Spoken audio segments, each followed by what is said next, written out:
Don't be bound by a single perspective.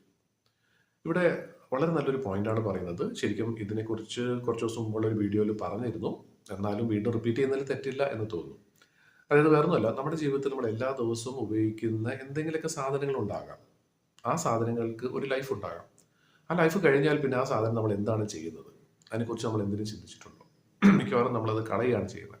അല്ലെങ്കിൽ എവിടെയെങ്കിലും ഉപയോഗിക്കാത്ത രീതിയിൽ എവിടെയെങ്കിലും നമ്മൾ മാറ്റി വയ്ക്കാറുണ്ട്. എന്നിട്ട് കുറേ ദിവസം കഴിയുമ്പോഴത്തേക്ക് എന്തായാലും അത് കളയും. അതിന് പകരം നമുക്ക് അതിനെ വേറെ രീതിയിൽ എന്തുകൊണ്ട് ഉപയോഗിച്ചുകൂടാ എന്ന് ചിന്തിക്കാം. ഉദാഹരണം പറയുകയാണെങ്കിൽ, നമ്മൾ വീട്ടിൽ ഉപയോഗിക്കുന്ന ഒരു പാത്രമായിക്കോട്ടെ, ചായ ഇടാനായിട്ട് ഉപയോഗിക്കുന്ന പാത്രം. കുറേ നാൾ നമ്മൾ ചായ ഒക്കെ ഇട്ടിരുന്നു, അത് നമുക്ക് നല്ല രീതിയിൽ പ്രയോജനപ്പെട്ടു. പക്ഷേ അതിനുശേഷം ഒരു എക്സ്പയറി, ഒരു ടൈം കഴിയുമ്പോഴത്തേക്കും തീർച്ചയായിട്ടും അത് ആ ഒരു കാര്യത്തിന് വേണ്ടി നമുക്ക് ഉപയോഗിക്കാൻ പറ്റില്ല. അപ്പോൾ നമ്മൾ എന്താ ചെയ്യുന്നത്? സാധാരണയായിട്ട് ആ സാധനത്തിന് നമ്മൾ ഒന്നെങ്കിലും ആർക്കെങ്കിലും കൊടുക്കും. അതല്ലാന്നുണ്ടെങ്കിൽ കത്തിച്ച് കളയുകയോ അല്ലെങ്കിൽ നശിപ്പിച്ച് കളയുകയോ ഒക്കെ ചെയ്യും. അതിന് പകരം നമുക്ക് എങ്ങനെ ഏത് രീതിയിൽ അതിനെ പ്രയോജനപ്പെടുത്താം എന്നുള്ള രീതിയിൽ ചിന്തിക്കുമ്പോൾ ശരിക്കും പറഞ്ഞാൽ നമുക്ക് ഒരു ക്രിയേറ്റീവ് തിങ്കിങ് അവിടെ വളരുകയാണ് ചെയ്യുന്നത്.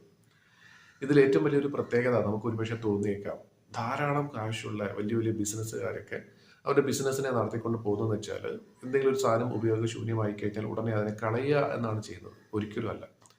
ആ ഒരു സാധനം അവർക്ക് എങ്ങനെ പ്രയോജനപ്പെടുത്താം എന്നുള്ള രീതിയിൽ അവർ ചിന്തിക്കാറുണ്ട്. ഇല്ലെങ്കിൽ അവർക്ക് വേണ്ടി ചിന്തിക്കാനായിട്ട് ആളുകളുണ്ട്.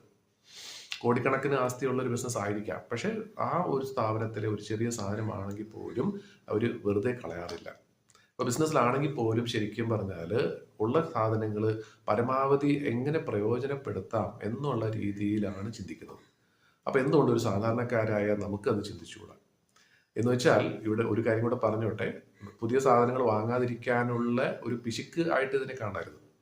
ഇപ്പം നമ്മൾ ഉപയോഗിച്ചുകൊണ്ടിരുന്ന എന്തെങ്കിലും ഒരു വസ്ത്രം, അത് ഉപയോഗിക്കാൻ നമുക്ക് പറ്റുന്നില്ല.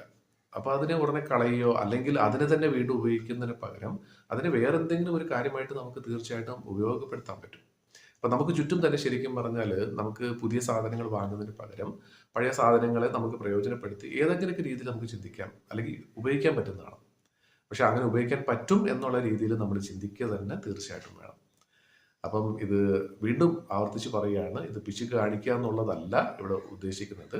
എങ്ങനെ വ്യത്യസ്തമായിട്ടുള്ള രീതിയിൽ നമുക്ക് ചിന്തിക്കാം, പ്രകൃതിയിൽ നമുക്ക് ചുറ്റും കിട്ടുന്ന സാധനങ്ങളെ പരമാവധി എങ്ങനെ പ്രയോജനപ്പെടുത്താം എന്നുള്ളതാണ് ചിന്തിക്കേണ്ടത്.